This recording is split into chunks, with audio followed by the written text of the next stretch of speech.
read from Isaiah, according to the Message translation.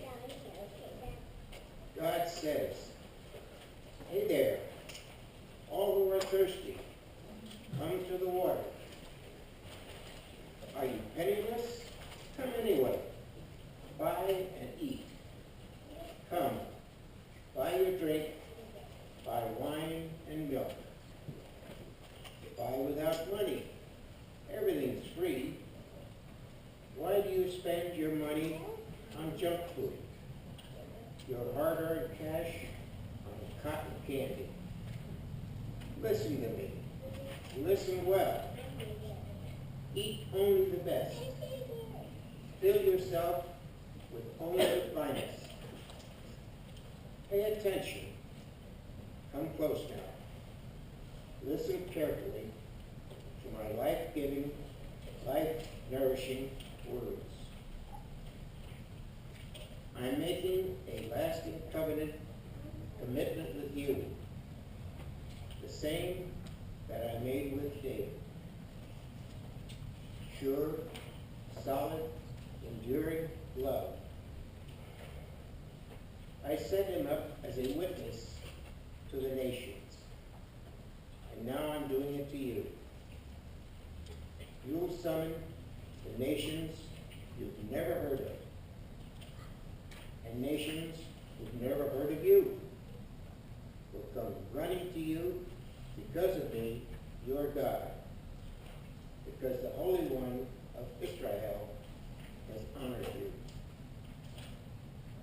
Seek God while God is here to be found. Pray to God while God is close on hand. Let the wicked ones abandon their way of life, and the evil ones their way of thinking. Let them come back to God, who is merciful. Come back to our God, who is lavish with forgiveness. God says, I don't think the way you think. The way you work isn't the way I work. God's decree for us as the sky soars high above earth. So the way I work surpasses the way you work. And the way I think is beyond the way you think. Just as rain and snow descend until they water the earth, doing their work of making things grow and blossom, producing seed for farmers and food for the hungry, so will the words that come out of my mouth not come back empty-handed. They'll do the work I sent them to do. They'll complete the assignment I gave them. So you will go out in joy. You'll be led into the whole and complete life. The mountains and hills will lead the parade, bursting with song. All the trees of the forest will join the procession, exuberant with applause.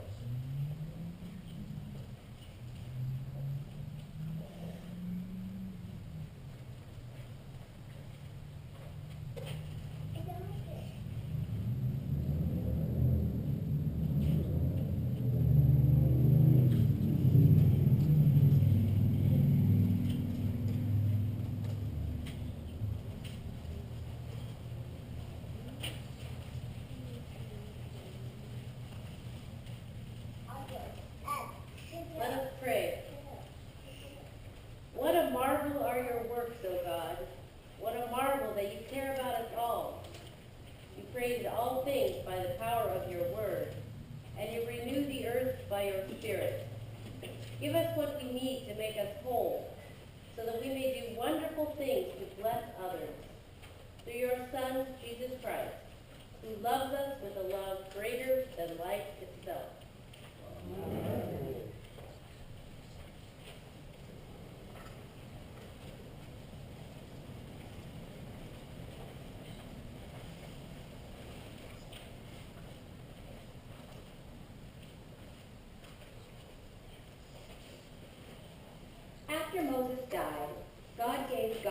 people a new leader. His name was Joshua, which means Yahweh saves. Joshua was going to lead God's people into the special land God had promised to give them.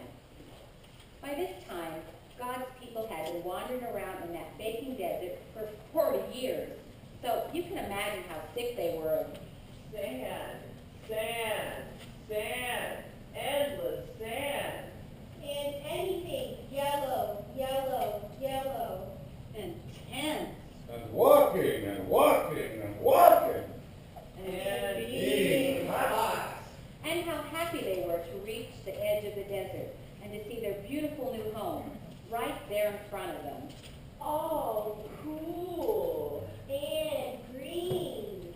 And lovely. There was only one problem, Jericho. Jericho was a city, but it wasn't just any old city. It was a fortress, and it stopped anyone from getting into the land. The people looked at Jericho. It has big, giant, scary walls all around it. It has tall, towering ramparts. It has heavy iron gates, bolted shut. They looked at each other. What would they do? No one knew. But God knew, and God told Joshua what to do.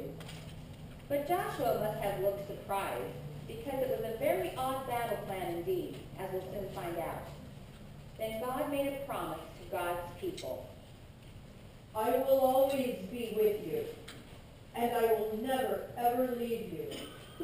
And if you do what I say, your lives in the new land will be happy, and everything will go well. So Joshua gathered his army together. We have our swords and spears and shields. We're ready to fight. Yeah, yeah. But the plan wasn't about fighting. It was about trusting and doing what God said. Joshua's army went marching, marching, marching silently around the city, except for 7 priests blowing their ram's horns. They marched around once each day, day after day after day. Look Look at those chicken guys. They're too afraid to fight. They're too afraid to fight. But the people of Jericho were wrong.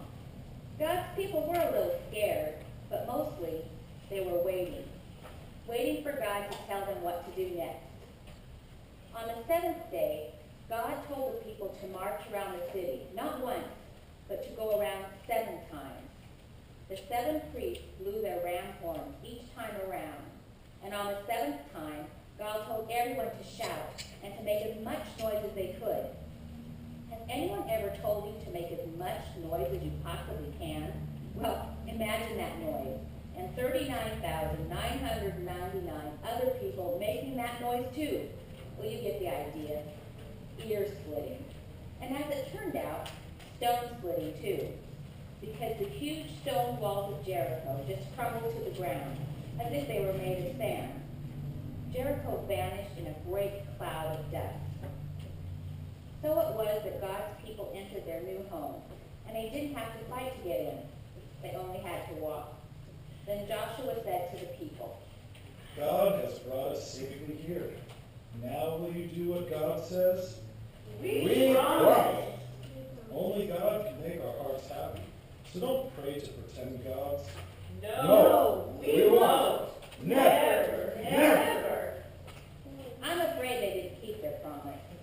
They didn't do what God said, and many years later, just as God warned them, things did go badly for God's people. They lost their home. Enemies captured them and took them off as slaves, and they were scattered into many different lands. But God's plan was still working. One day, God would give his people another leader and another home. But this home was a home that no one could ever take from them.